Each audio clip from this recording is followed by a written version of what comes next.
Dan Hmm. gereja-gereja nggak ada yang care sama sekali. Orang Kristen banyak yang nggak tahu Nggak soal peduli. seperti ini. Tahu mereka tapi nggak peduli. Nah, ada yang tahu tapi nggak peduli, betul. Nah, itu malah bikin sekolah mahal-mahal kok. Orang kalau sudah bikin sekolah nggak mungkin nggak tahu kejadian ini. Jadi gereja-gereja itu kan pada bikin sekolah, mau si siapa Gilbert, Philip Mantova, siapa lagi itu kan. Nah, tapi mereka nggak peduli. Cara seperti itu. Mengerikan ya. Serem. Sementara gerejanya maksa bodoh kan. Wah, gereja bikin sekolah malah mahal, Pastor. Malah bikin sekolah malah mahal-mahal tuh. Katanya, wah ini Mahal sekolah sekali. demi Waduh. kemuliaan Tuhan. Tuhan titipmu itu. Iya kan? Demi kemuliaan Tuhan titit, iya kan? Bukan menabur tapi menuai, Malah malakin jemaatnya, bikin sekolah menuai mahal jemaat, sekali. menuai dari jemaat. Lalu kalau rugi yang suruh nanggung jemaat, iya sekolah kita mengalami kerugian, ayo menabur. Saya nggak percaya ya sekolah itu rugi loh. Maksudnya untungnya kurang banyak.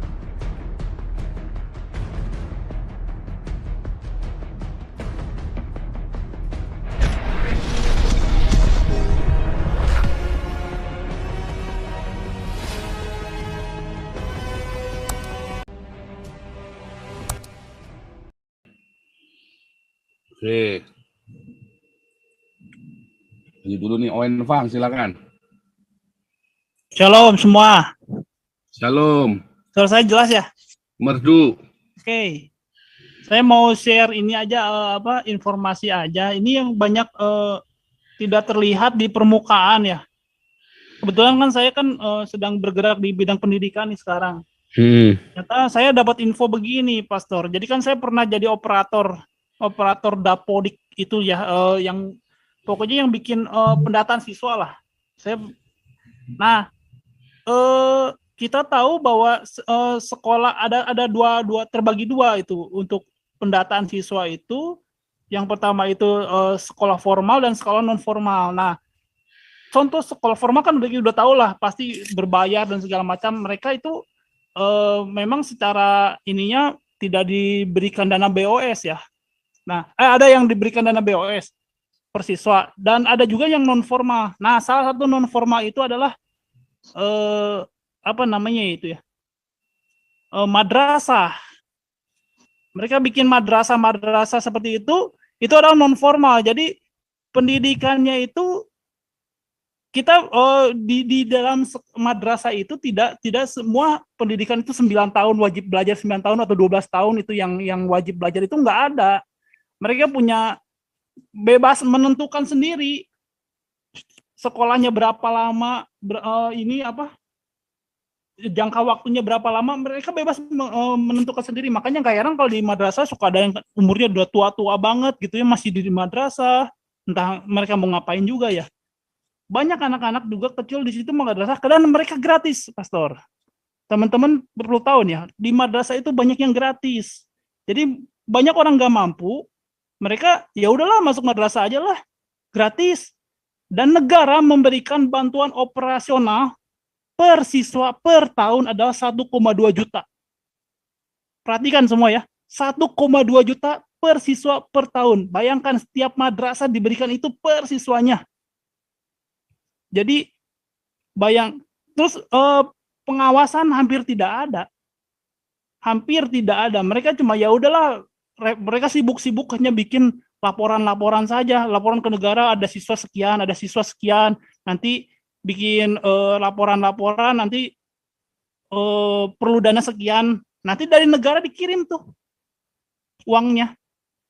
Dan bayangkan mereka yang mendidik kalau mendidik khilafah, mendidik ideologi khilafah dan dibayar oleh negara. Bayangkan saudara-saudara semua.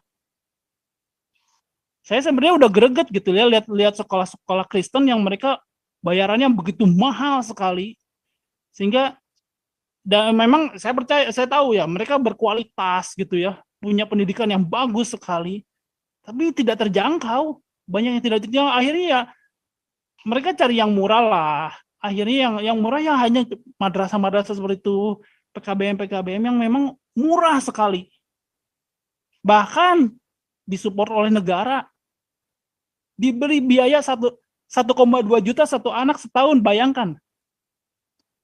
Dan uang itu belum tentu diberikan kepada siswa itu buat apa? Mereka cuma diberikan pendidikan yang murah. Mereka hanya diajarkan, ya kalau misalkan, ya sorry ya, mungkin saya nggak tahu ya di dalam madrasah mereka diajarkan apa aja. Saya yakin mereka nggak banyak diajarin tentang Pancasila, matematika pun saya nggak yakin mereka banyak diajarin matematika, PPKN, bahasa Indonesia, bahasa Inggris. Makanya kan nggak heran kalau nanti ada universitas yang hanya bisa berapa juz ayat Al-Quran dan mereka bisa diterima. Karena udah ada linknya, Pastor. Sudah ada linknya. Dari kecil sampai universitas mereka udah ada linknya. Mereka udah ada jalur cepat. Dalam sekolah non formal itu bisa bypass, semua siswa bisa bypass. Makanya kan dikenalnya kejar paket A, paket B, paket C. Jadi hanya butuh satu misalkan tahun, 3 tahun cuma dikejar setahun aja. Ya. Betul. Mereka cepat, mereka jadi nggak logika mereka nggak matang gitu loh. Mereka disusupi ideologi itu mudah sekali. Mereka terima saja. 2 tahun baca Al-Quran, setahun kejar paket A. 2 tahun baca Al-Quran, paket B gitu kan. Ya, bisa begitu. Sekolah 3 tahun yang 2 tahun belajar Quran dicuci otak khilafah, yang setahunnya belajar matematika, fisika, kimia, ya kan? Enggak ada, Pastor. Enggak perlu, mereka enggak perlu belajar fisika, kimia seperti itu, enggak ada, Pastor. Belajarnya apa? Bikin anak. Saya dengar info aja begitu ada, Pastor. Ya jadi bikin anak ya sama ustadznya ya. Ada yang seperti itu, saya dengar infonya. Kan, ini kan, yuk bikin anak yuk. Ya ajarin bagaimana berhubungan loh. Ngeri. Yang saya greget itu memang sekolah-sekolah Kristen itu mereka, hampir di kota-kota besar itu mereka nggak benar-benar nggak care. Kalau ada yang nggak bisa bayar, benar-benar nggak bisa bayar, mereka nggak bisa tolong juga. Hampir nggak bisa tolong. Mereka harus benar bayar dan mahal gitu loh. Saya lihat nih pendidikan mahal, padahal pemerintah sudah memberikan bantuan itu 1,2 juta per anak loh. Bayangkan kalau satu tempat itu ada 1.000 anak. Berapa miliar loh satu tahun? 2 miliar sebulan. Ya, bayarkan ke guru-guru berapa? Itu uang banyak sekali itu. Dan belum tentu mereka yang ada 1.000 anak itu diajar semua loh. Terus kalau namanya sekolah non formal itu tidak setiap hari belajar. Kalaupun ada pelajaran pertemuan 1 hari, mereka nggak full belajar 1 hari loh. Paling cuman 2-3 jam selesai. Ngeri ya. Dan ini nggak pernah diekspos. Kementerian Pendidikan diam saja soal begini. Nggak ada aksi. Makanya jangan heran mereka itu udah dari kecil disusupi ideologi itu udah kuat banget. Karena disupport sama negara seperti itu. Mengerikan ya. Seram. Sementara gerejanya masa bodoh kan. Wah, gereja bikin sekolah malah mahal, Pastor. Malah bikin sekolah malah mahal-mahal tuh. Katanya, wah ini sekolah demi kemuliaan Tuhan. Tuhan tititmu itu. Iya kan? Demi kemuliaan Tuhan titit, iya kan? Bukan menabur, tapi menuai. Malah malakin jemaatnya, bikin sekolah mahal sekali. Menuai dari jemaat. Lalu kalau rugian suruh nanggung jemaat, iya sekolah kita mengalami kerugian, ayo menabur. Saya nggak percaya ya sekolah itu rugi loh. Maksudnya untungnya kurang banyak. Kalau untung kurang banyak saya percaya itu. Tapi kalau di alma mater saya yang lama dulu ya, sebelum saya ini ya, sekarang mereka sekolahnya kalau ada jemaat yang nggak mampu bayar digratisin loh. Digratisin. Pertama dia tanya dulu, bisa nggak di sekolah di negeri. Begitu sudah kepaksa dan anaknya pintar, mau niat, masuk situ gratis.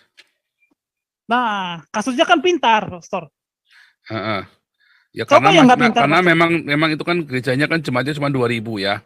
Jadi tetap dananya juga terbatas. Jadi diseleksi dari yang pintar dulu karena di situ kesenjangan ekonomi jadi tinggi kan. Bayarnya mahal, tetapi kalau yang tidak mampu dan dia memang pandai, walaupun itu miskin apa segala macam, nah itu juga strategi juga bagus. Sebetulnya tujuannya adalah supaya kualitas sekolah itu jadi bagus kan, karena pinter-pinter anaknya kan. Ya.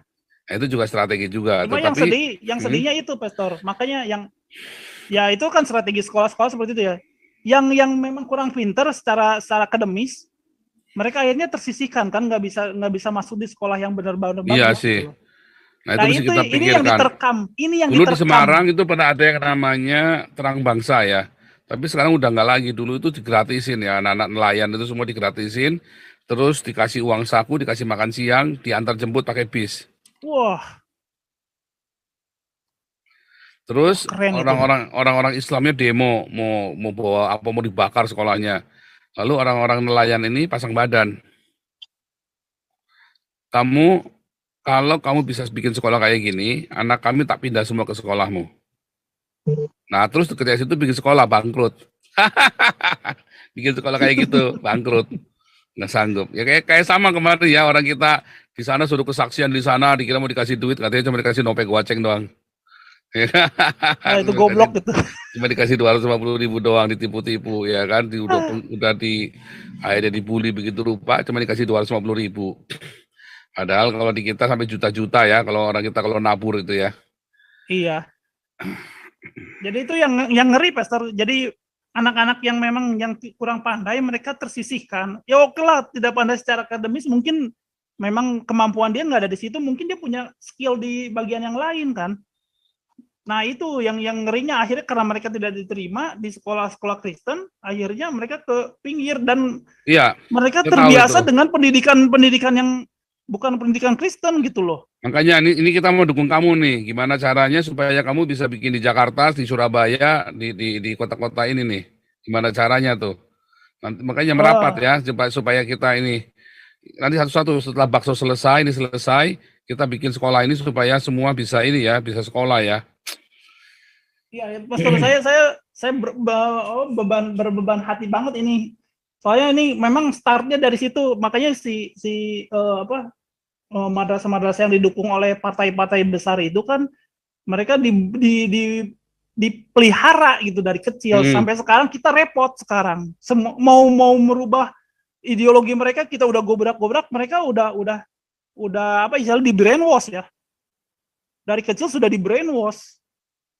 Dan itu yang berat buat kita sebenarnya momen-momen sekarang, karena pada masa zaman SBY itu kan mereka di brainwash, kita dibiarkan saja. Udah berapa 10 tahun lewat kan ya. Tambah Jokowi sekarang ya. Kebayang ya. Dan gereja-gereja nggak ada yang care sama sekali. Orang Kristen banyak yang nggak tahu Nggak soal peduli. seperti ini. Tahu mereka tapi nggak peduli. Nah, ada yang tahu tapi nggak peduli, betul. Nah, itu malah bikin sekolah mahal-mahal kok. Orang kalau sudah bikin sekolah nggak mungkin nggak tahu kejadian ini. Jadi gereja-gereja itu kan pada bikin sekolah, mau si siapa Gilbert, Mantova, siapa lagi itu kan. Tapi mereka nggak peduli. Iya, itu dia. Oke. Jadi saya merasa Rapat ya greget nanti gitu. makanya kita pikirkan karena kita Damaris ini kan berkembang terus kan, mereka kan berkembang terus mereka, ya kan. Kita terus jalan terus kita gerak terus. Damarkasi udah jalan ya. Ini kita memang masih tertati-tati Galarua malah diselip sama Damarkasi nih Galarua ya. Damarkasi ini malah kita jalan cepet nih ya. Sudah masuk ke Malang, sudah masuk ke Dui, udah masuk ke Kudus. Ini kita mau buka Kaharingan nih, Pak Enado Ejak udah balik, kita mau langsung support Kaharingan ya. Pak Enado Ejak ini mau kita support. Nanti Pak Ketua Damarkasi biar berangkat ke Kaharingan. Tengok di sana langsung butuh apa kita garap. Nah, ini Galarua ketinggalan. Ya memang begitu ya, gimana kan yang terdahulu Ya harus jadi kabar terakhir. Garuda memang banyak kasus di dalam, jadi saya juga ngerti Ya, lah. karena memang Galarua kemarin kita disusupi orang-orang kurang ajar ya. Kita sempat yang demo-demo itu juga akhirnya cuma mintain duit nggak ada hasilnya. Ya kan kita sudah bilang makanya kita nggak mau full, nggak mau all out ya. Kita udah ngerti duit doang, yang mau duit doang, terakhir akhirnya jelek-jelekin kita juga. Oke nih Satria kasih dulu, lanjut. Yang sekolah Oke, ini terima tetap, kasih, Pastor. ini ya, tetap merapat terus ya bro ya. Kita pasti Siap. akan dukung nanti bro, nanti tunggu, nanti saya tinggal Tinggal ini kan kita mau ketemu di Eropa nih, mau meeting, nanti kita juga bicarakan juga. Oke, siap, Mhm. Pastor. Ya, Satria kasih, lanjut.